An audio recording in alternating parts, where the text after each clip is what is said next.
সুখের পরে দুঃখ আসবে, দুঃখের পরে আবার আসবে সুখ। এটাই হচ্ছে মানুষের জীবন।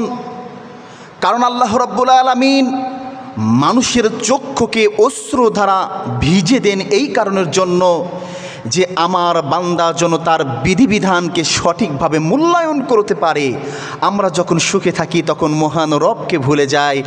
মহান রব সেটাই চাচ্ছেন যে বান্দা সুখে থেকে তুমি যতটুকু আনন্দ উল্লাস করো, তোমাকে একটু দুঃখ দিয়ে দেখি যে কতটুকু মহান রবের ওপর তাওয়াক্কুল করতে পারো।